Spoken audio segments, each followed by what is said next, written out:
तो अपन लोग कराते हैं एमएस वर्ड के important question answer one liner है ना, जो कि इम्पोर्टेंट है, तो थोड़ा सा इसको देखिएगा। ठीक है, इसको जो आवश्यकता पड़ेगी तो प्रैक्टिकली हम बताएंगे इसको। फर्स्ट क्वेश्चन है माइक्रोसॉफ्ट वर्ड क्या है। तो माइक्रोसॉफ्ट वर्ड है क्या है, एक वर्ड प्रोसेसिंग सॉफ्टवेयर है। माइक्रोसॉफ्ट वर्ड क्या है, एक वर्ड प्रोसेसिंग सॉफ्टवेयर है। अच्छा, माइक्रोसॉफ्ट वर्ड का एप्लीकेशन फाइल का नाम क्या होता है, क्या होता है अभिषेक? माइक्रोसॉफ्ट वर्ड के एप्लीकेशन फाइल का नाम क्या होता है? तो बिन, हाँ क्या होता है, बिन, बिन वर्ड होता है, बिन वर्ड डॉट EXE होता है। ठीक है, एमएस वर्ड क्या है, वर्ड प्रोसेसिंग सॉफ्टवेयर है। माइक्रोसॉफ्ट वर्ड के एप्लीकेशन फाइल का नाम क्या होता है, बिन वर्ड होता है। माइक्रोसॉफ्ट वर्ड के डॉक्यूमेंट फाइल का एक्सटेंशन क्या होता है, .doc या .docx होता है। तो ये चीजें माइक्रोसॉफ्ट वर्ड के बारे में कंठस्थ कर लीजिए, बिल्कुल याद कर लीजिए, रट लीजिए। ठीक है ना, ये देखिए, ये क्योंकि एक दो नंबर क्वेश्चन जरूर पूछ लेता है। तो यहां पर देखते हैं,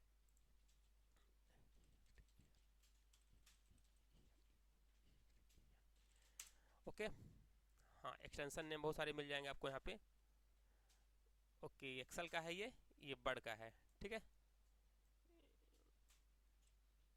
हाँ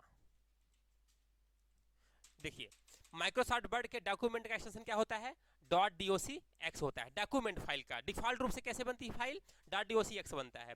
माइक्रो इनेबल डॉक्यूमेंट का क्या होता है, .docm होता है। ठीक है, टेम्पलेट फाइल का एक्सटेंशन क्या होता है, .dotx होता है। और माइक्रो इनेबल टेम्पलेट क्या होता है, .dotm होता है। वेरी वेरी इंपॉर्टेंट, ये चार चीजें आपको बिल्कुल कंठस्थ होना चाहिए। ठीक है ना। और तीसरी चीज, पांचवी चीज ये कि माइक्रोसॉफ्ट वर्ड के एप्लीकेशन फाइल का नाम क्या होता है, तो बिन वर्ड डॉट EXE होता है। माइक्रोसॉफ्ट वर्ड कैसा सॉफ्टवेयर है, वर्ड प्रोसेसिंग सॉफ्टवेयर है। ठीक है ना, ये चीजें। इसके बाद माइक्रोसॉफ्ट वर्ड की विशेषताएं क्या क्या होती हैं, तो माइक्रोसॉफ्ट वर्ड में मेल मर्ज होता है, डॉक्यूमेंट फॉर्मेटिंग होता है, ठीक है, स्पेलिंग ग्रामर सुधार सकते हो, बहुत सारी क्या होती है विशेषताएं होती हैं। ठीक है ना। इसके बाद माइक्रोसॉफ्ट वर्ड को रन कमांड द्वारा खोलने के लिए क्या टाइप करते हैं, तो माइक्रोसॉफ्ट वर्ड को रन कमांड के द्वारा हम क्या खोलेंगे, क्या लिखेंगे, अभी हमने बताया ना कि एमएस वर्ड के एप्लीकेशन फाइल का नाम क्या होता है, बिन वर्ड डॉट EXE होता है। तो यहाँ पर राइट आंसर क्या हो जाएगा, बिन वर्ड होगा। यहाँ पे ये मिस प्रिंट है, तो बिन वर्ड क्या होना चाहिए, बिन WINWORD बिन वर्ड होना चाहिए। देखिए विंडो आर प्रेस करिए और यहाँ पे लिखिए WINWORD बिन वर्ड लिखिए, तो माइक्रोसॉफ्ट वर्ड देखिए आप ऑटोमेटिक ये क्या हो जाएगा, खुल जाएगा। तो यहाँ पर एमएस वर्ड को रन कमांड से खोलने के लिए क्या करेंगे, क्या टाइप करेंगे, बिन वर्ड टाइप करेंगे। अच्छा, रन कमांड कैसे खुलेगा, विंडो आर प्रेस करेंगे, है ना, विंडो बटन प्लस क्या प्रेस करेंगे, आर प्रेस करेंगे, रन खुलेगा। रन पे क्या टाइप करेंगे, बिन वर्ड टाइप करेंगे। ठीक है ना, तो राइट आंसर क्या हो जाएगा, बिन वर्ड। अगला क्वेश्चन है कि माइक्रोसॉफ्ट वर्ड को ओपन करने पर कितनी स्क्रीन विंडो पर दिखाई देती है, तो माइक्रोसॉफ्ट वर्ड को कितनी दिखाई देगी, माइक्रोसॉफ्ट वर्ड को ओपन करने पर कितनी स्क्रीन विंडो पर दिखाई देती है।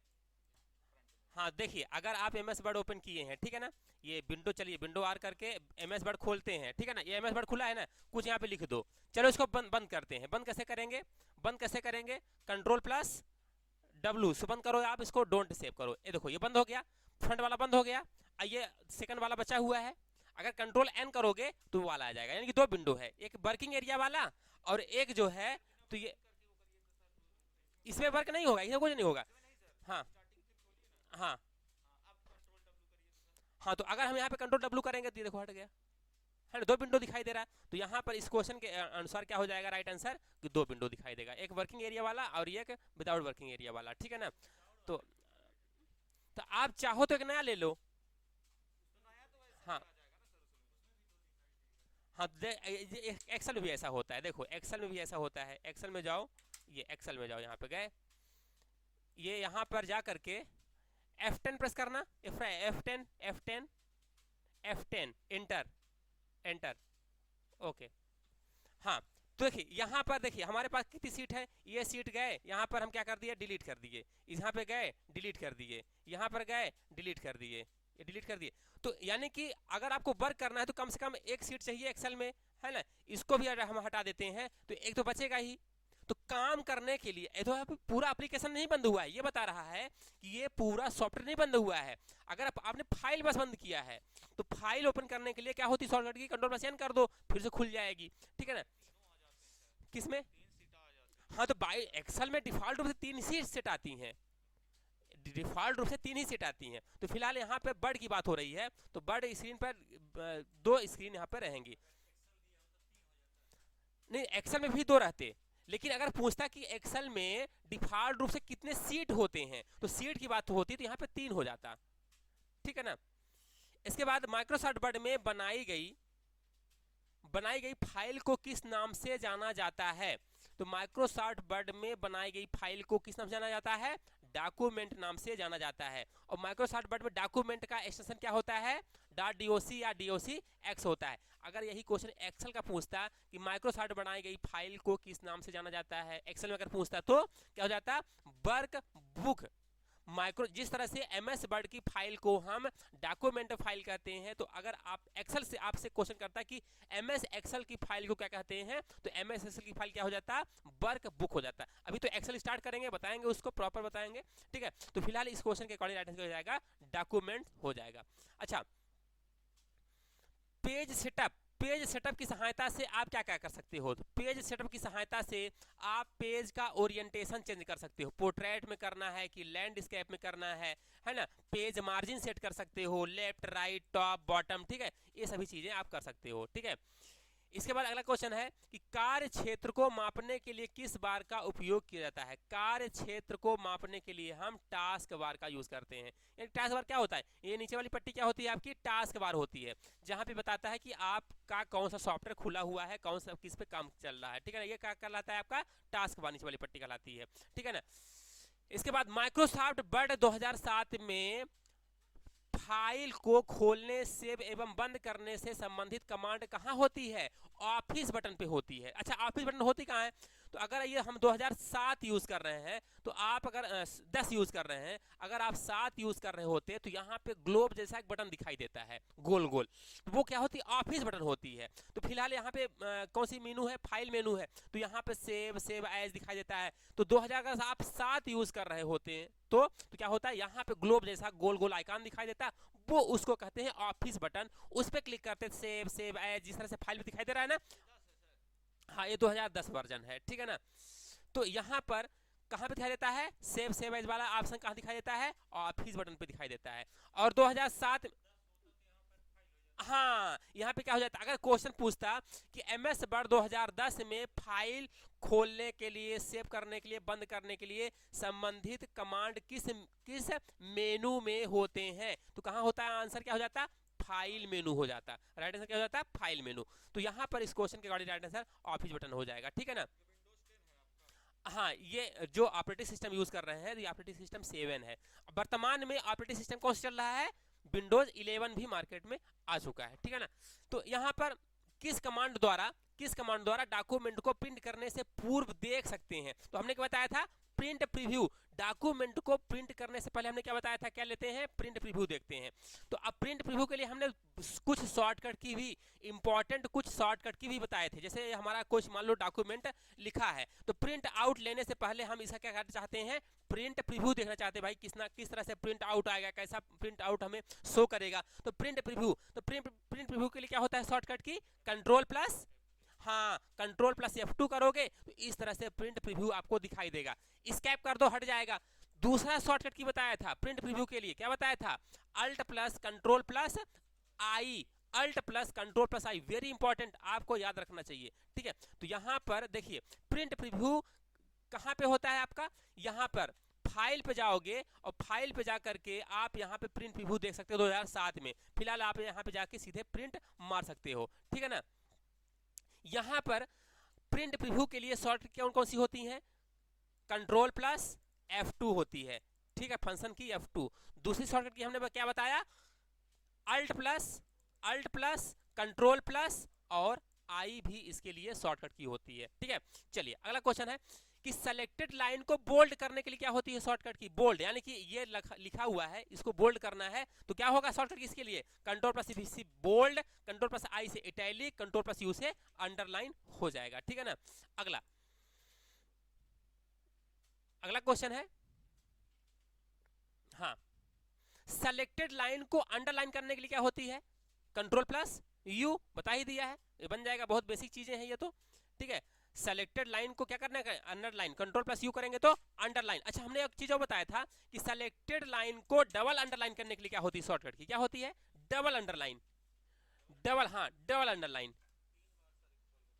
नहीं नहीं नहीं, ऐसा नहीं कि 3 बार दबाओगे तो डबल अंडरलाइन होगा, नहीं। Control plus shift plus D से क्या होता है, डबल अंडरलाइन। अगर आप क्या प्रेस करते हो, कंट्रोल प्लस यू प्रेस करते हो तो कंट्रोल प्लस यू से सिंगल अंडरलाइन आता है, ठीक है ना। तो देखो यहां पर सिंगल अंडरलाइन के लिए क्या होता है, कंट्रोल प्लस यू होता है। अगर आपको डबल अंडरलाइन करना होता तो कंट्रोल प्लस शिफ्ट और प्लस डी इसका राइट आंसर हो जाता है, ठीक है ना। चलो अच्छा पूछा भी है क्या, सेलेक्टेड लाइन को डबल अंडरलाइन करने की शॉर्टकट कुंजी क्या होती है, हमको लगता है ये गलत दिया है, कंट्रोल प्लस यू दिया है क्या, देखते हैं, स्ट्राइक मारते हैं, यहाँ पर जाते हैं और कंट्रोल प्लस यू मारा, कहाँ आया डबल अंडरलाइन, ये यहाँ पर जा कंट्रोल प्लस यू करो। अच्छा एक चीज है, हाँ होता है, देखिए कैसे, यानी कि देखिए इसमें और इसमें अंतर देखिए, है ना, देखिए ध्यान से देखिएगा, थोड़ा सा इसको थोड़ा जूम कर देते हैं तब समझ में आएगा। ये देखिए अगर हम कंट्रोल प्लस यू करते हैं इस वाले में तो देखिए एक सिंगल लाइन आएगी, कंट्रोल प्लस यू, देखो ये देखिए सिंगल लाइन आई है ना। अगर हम कंट्रोल यू किए हैं, यहाँ पे क्या किए हैं, कंट्रोल प्लस यू हमने यहाँ पर प्रेस किया हुआ है, क्या प्रेस किया हुआ है, कंट्रोल प्लस यू प्रेस किया है। अगर हम यहाँ पे क्या प्रेस कर दें, कंट्रोल प्लस यू कर देते हैं, एक मिनट, यहाँ पे जाके कंट्रोल प्लस यू कर देते हैं तो यहाँ पे क्या होगा, डबल अंडरलाइन आई क्या, नहीं आई, नहीं आई, एक ही जैसा है। यहाँ पे कहाँ रहा, यहाँ पे देखिए ये कंट्रोल प्लस यू करिए, ये अंडरलाइन, और कंट्रोल प्लस यू करिए, डबल, कहाँ आया, नहीं आया। यहाँ पे देखिए, ये देखिए कंट्रोल प्लस यू से सिंगल अंडरलाइन और कंट्रोल प्लस यू से कहाँ आया, डबल अंडरलाइन नहीं आया। अच्छा अगर यहाँ पे जाके कंट्रोल प्लस डी करिए, देखिए डबल अंडरलाइन आ रहा है ना, तो कहाँ आ रहा है, नहीं आ रहा ना, ये कंट्रोल प्लस यू से single underline, control plus you से नहीं, नहीं, ठीक है, और डबल कंट्रोल प्लस डी करिए, ये देखिए डबल अंडरलाइन आ रहा है, 2 अंडरलाइन। तो यहाँ पर देखिए तो फिर इसको फिर यहाँ पे क्या करना चाहिए, कंट्रोल प्लस डी होना चाहिए, ठीक है ना। चलिए अगला देखिए, एक, हाँ एक रेफरेंस है जो डॉक्यूमेंट के एक भाग की सूचना को दूसरे भाग में दिखाता है, क्रॉस रेफरेंस। क्रॉस रेफरेंस बताया था क्या होता है, भूल गया, क्रॉस रेफरेंस क्या होता है, देखिए जैसे ऐसे भूलेगा तो कैसे काम चलेगा यार, तो आगे बढ़ ही नहीं पाएंगे। देखिए जैसे मान लीजिए यहाँ पर ये की हेडिंग ये दिया है, एक हेडिंग ये दिया है और एक हेडिंग ये दिया है, मान लो ये हेडिंग है ना, सपोज करो इनको हेडिंग हम बना देते हैं, हेडिंग ये हेडिंग बना देता है, इसको हेडिंग हम बना देते हैं और इसको भी हम हेडिंग बना देते हैं, इसको भी हम हेडिंग बना देते हैं, है ना। और इसमें हम यूज़ कर लेते हैं, देखिए यहाँ पर इंसर्ट पे जाते हैं, इंसर्ट में है क्रॉस रेफरेंस, यहाँ पे गए और हमने क्या लिया, हेडिंग लिया है ना, हेडिंग आप ले लो, ये हेडिंग लगा दो यहाँ पे, ये लगा दिया हेडिंग, लगा दिया हेडिंग, दूसरा हेडिंग लगा दो यहाँ पे, ये वाला लगा दो, ठीक है ना, ये हेडिंग लगा दिया और यहाँ पर तीसरा लगा दो, ये इंसर्ट हो गया। अगर आप चाहते हो कि on the insert tab gallery, इस पर आप जाना चाहते हो तो कंट्रोल दबाओ, इस पर सीधे उस टॉपिक पे चले गए, ठीक है ना, ये यहाँ पे क्लिक करो, सीधे इस टॉपिक पे चले गए, यहाँ पे क्लिक करो, यानी कि एक लिंक सेट हो जाता है। Cross reference by default hyper link set कर देता है, जिस भी आप हेडिंग पे जाना चाहते हो उसके लिए क्रॉस रेफरेंस सेट कर लो, अब डायरेक्ट उस लिंक पे आप जंप कर सकते हो, ठीक है ना। तो ये होता है क्या, क्रॉस रेफरेंस, ठीक है ना। तो यहाँ पर इसका आंसर क्या हो जाएगा, क्रॉस रेफरेंस हो जाएगा। अगला क्वेश्चन है कि सेलेक्टेड लाइन को लेफ्ट अलाइनमेंट करने के लिए क्या होता है, कंट्रोल प्लस एल। अगर ये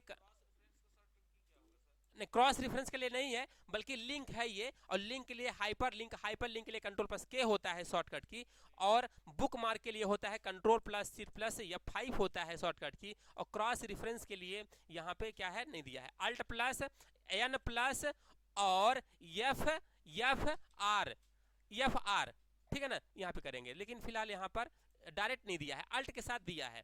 तो यहाँ पर देखिए क्वेश्चन क्या दिया हुआ है कि लेफ्ट अलाइनमेंट के लिए कंट्रोल प्लस एल, राइट के लिए कंट्रोल प्लस आर, सेंटर के लिए इंपॉर्टेंट है, सेंटर के लिए शॉर्टकट क्या होता है, अलाइनमेंट के लिए कंट्रोल प्लस ई, और जस्टिफाई के लिए कंट्रोल प्लस जे। ये सभी चारों क्या है, अलाइनमेंट है, लेफ्ट राइट सेंटर और जस्टिफाई, ठीक है ना। अगला ये देखिए पूछा है यहाँ पे सेंटर अलाइनमेंट के लिए क्या होता है शॉर्टकट की, सेंटर अलाइनमेंट के लिए कंट्रोल प्लस ई होता है, ठीक है ना। अगला एमएस वर्ड 2010 का पहला मेनू कौन सा होता है? तो फाइल मेनू होता है। देखिए एमएस वर्ड का पहला मेनू यहाँ पे क्या है, ये दिया है यहाँ पे फाइल मेनू होता है। पहला एक मेनू कौन सा होता है? फाइल मेनू होता है, ठीक है ना। अगला क्वेश्चन, हाँ, एमएस वर्ड के नीचे जो स्क्रीन प्रदर्शित होती है उसे क्या कहा जाता है? एमएस वर्ड में सबसे नीचे जो स्क्रीन प्रदर्शित होती है उसको क्या कहते हैं?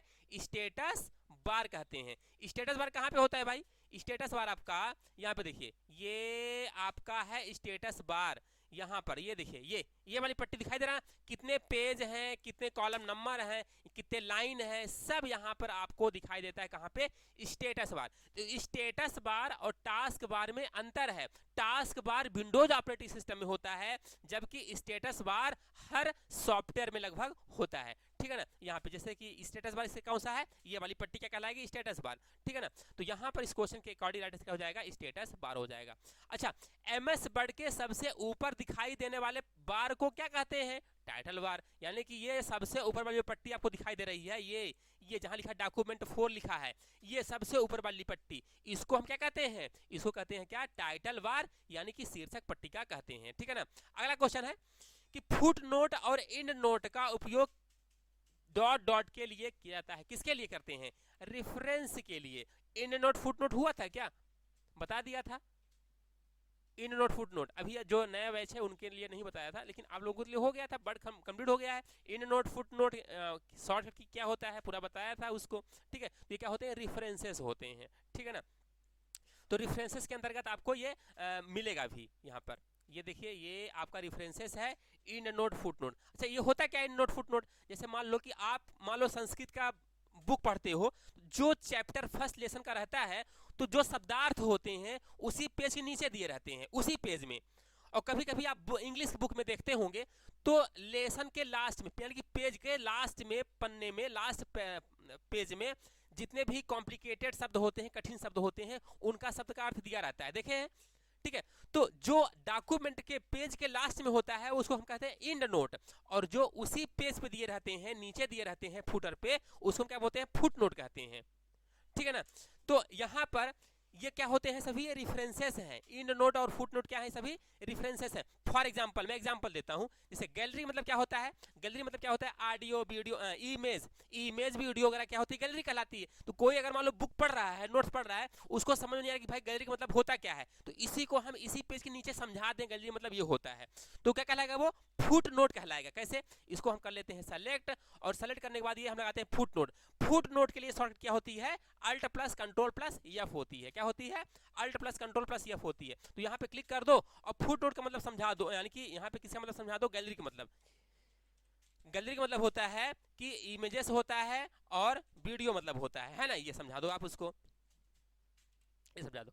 अगर कोई व्यक्ति यहाँ पे पढ़ रहा है, उसको समझ नहीं आ रहा है, तो आप सीधे यहाँ पे क्लिक करेगा, सीधे यहाँ पे जंप करके आ जाएगा।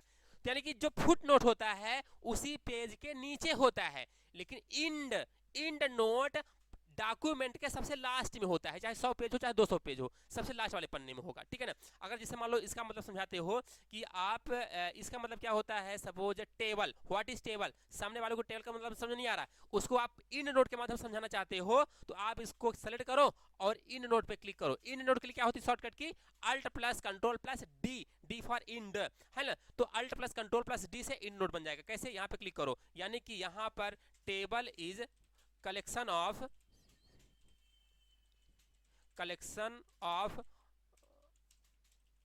रो एंड कॉलम। अगर मान लो कोई व्यक्ति पढ़ रहा है कि भाई यहाँ पर इसका मतलब टेबल का मतलब होता क्या है, उसको समझ में नहीं आ रहा है, तो यहाँ पे क्या करेगा? ये सीधे जाएगा शो नोट पे, है ना।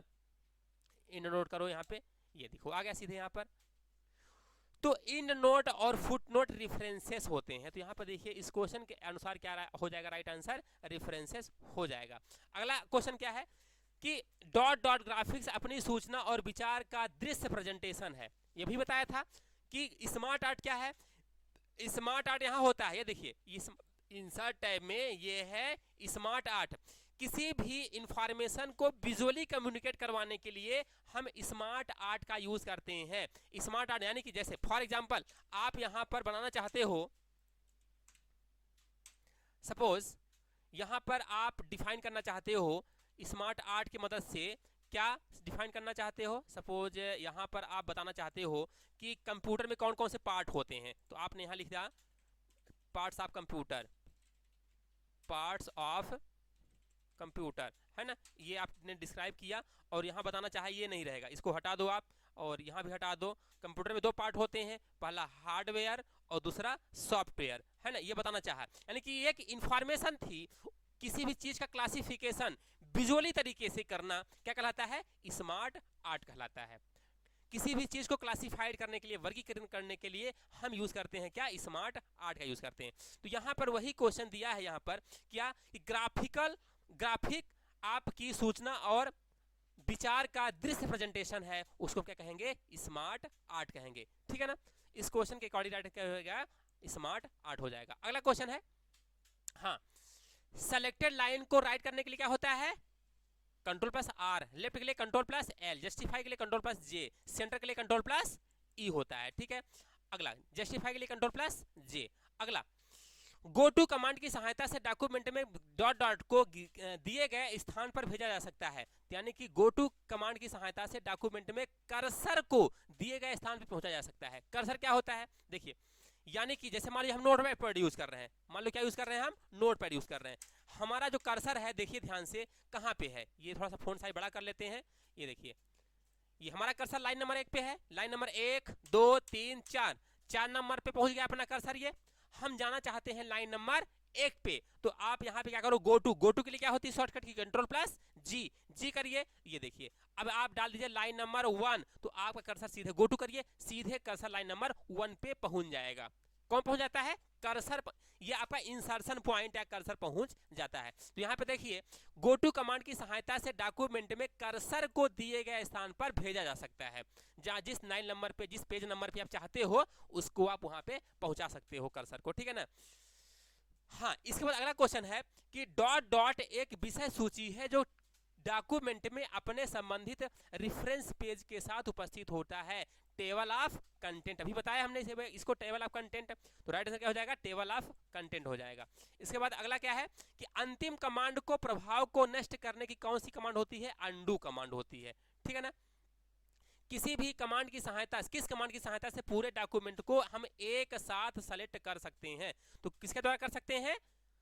कंट्रोल प्लस ए करके और या सेलेक्ट ऑल पे क्लिक करके, ठीक है, ओके। अगला क्वेश्चन है कि किस कमांड की सहायता से किसी भी टेक्स्ट या ग्राफिक्स को स्थायी रूप से हटा सकते हैं? डिलीट करके हटा सकते हैं उसको, परमानेंट, ठीक है। एक चीज और कि अगर आप यहाँ पर लिखे हो, अगर आप बैक स्पेस दबाते हो तो कर्सर पोजीशन से लेफ्ट का हटेगा, और आप डिलीट दबाते हो तो इंसर्शन पॉइंट से राइट का हटेगा, ठीक है ना। ये चीज आपको पता होना चाहिए, ठीक है। अगला, अपने टेक्स्ट को इंडेंट देने के लिए आप किस टैब पर पैराग्राफ ग्रुप में इंक्रीज डिक्रीज इंडेंट का उपयोग कर सकते हैं? तो होम पे ही रहता है इंक्रीज और डिक्रीज इंडेंट। कैसे? देखिए, यहाँ पर जैसे आपने ये मैटर लिखा, अगर आप चाहते हो इंक्रीज डिक्रीज इंडेंट का यूज करना, तो होम पे जा करके ये देखिए इंक्रीज डिक्रीज इंडेंट दिया है, ये देखिए दिया है ये, और डिक्रीज इंडेंट ये है ना, इसका यूज कर सकते हैं, ओके। तो हाँ, फोन डायलॉग बॉक्स खोलने के लिए क्या होती है शॉर्टकट की? एमएस वर्ड में फोन डायलॉग बॉक्स खोलने की शॉर्टकट की होती है कंट्रोल प्लस डी से। ये देखिए फोन डायलॉग बॉक्स खुल गया। Control plus shift plus F से फोन डायलॉग बॉक्स खुलता है।